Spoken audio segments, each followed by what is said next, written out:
it straight told. He the reason that cold case done turned case. The most important thing in chess, protect the king. Cause when he tip over, who gon' protect the queen? Even the time. Taught to respect your feelings, to wait for motivation, to act when inspiration strikes. But wealth does not wait for mood. Success does not consult your emotions before advancing. It rewards movement, not sentiment. Mood is a poor master. There are days when your mind will invent reasons to delay. Tomorrow will be better. I need to recharge. I'm not at my best today. And each time you obey that whisper, you strengthen it. Soon, hesitation becomes habit. Do you know how fortunes are quietly lost? Not through dramatic collapse, but through accumulated inaction. A postponed call, a delayed decision, a task left untouched because you did not feel aligned. Feeling is fleeting. Discipline is durable. If you only act when enthusiasm appears, you surrender your future to circumstance. But the man who acts regardless of mood builds momentum that mood cannot interrupt. Momentum is not magic, it is mechanical. When you move, even slightly, resistance weakens. The mind resists starting more than it resists continuing. Once in motion, the work often feels lighter than it did in anticipation. But here is what most never learn. The first action must be taken before the feeling changes. You cannot wait for clarity. You cannot wait for certainty. You cannot wait for emotional permission. The act itself creates the shift you seek. Have you ever noticed how energy appears after you begin? How doubt fades once your hands are engaged? That is not coincidence, it is law. Action reorganizes thought. When you remain still, your mind magnifies discomfort. When you move, it recalibrates. The task shrinks. The obstacle becomes manageable. Confidence returns, not because you felt ready, but because you acted anyway.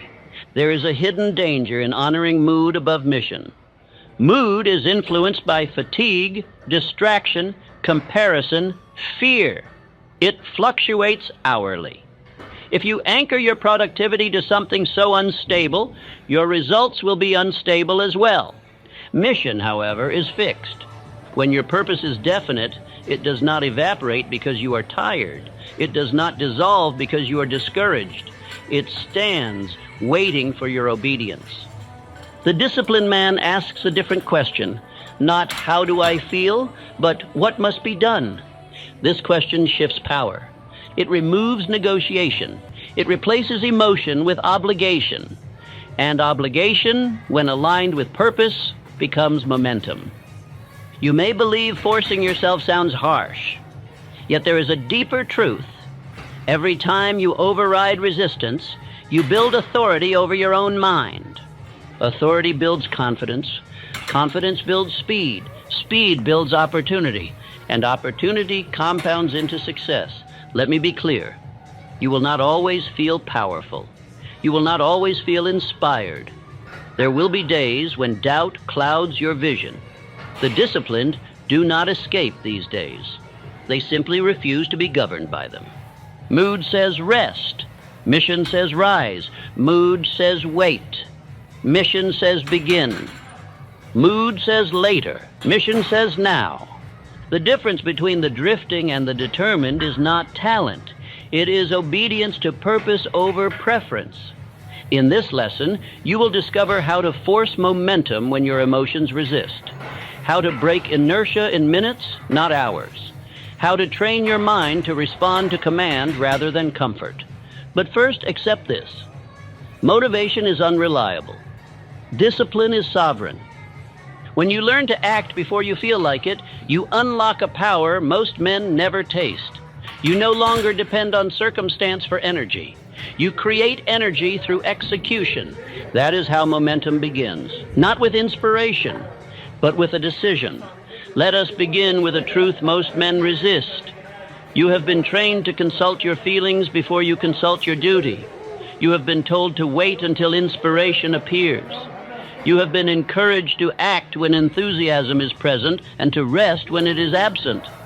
This teaching is comforting, but it quietly weakens authority over self. Mood is unstable.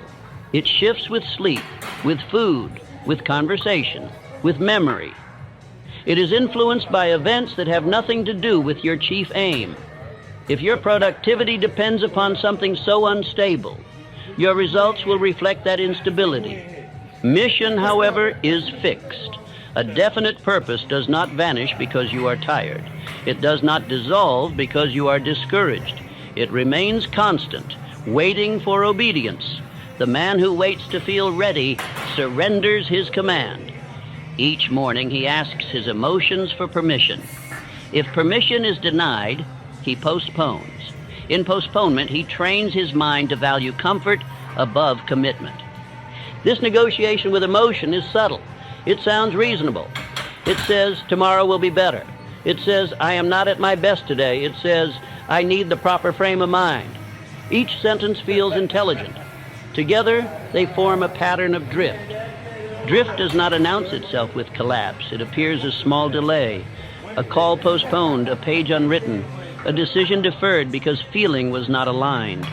Years accumulate quietly under such obedience. I have studied men who carried heavy burdens, yet refused to consult mood before acting. Abraham Lincoln endured profound discouragement, yet he did not suspend duty because of it. His mission stood above his emotion. Such men are not without feeling. They simply refuse to be governed by it. Observe how others respond to a man whose steadiness does not fluctuate with mood. They trust him. They rely upon him. They sense authority in him, not because he is always enthusiastic, but because he is consistent. Consistency builds reputation. Reputation builds opportunity. 10 years can vanish waiting for readiness. 20 may fade in waiting for emotional clarity.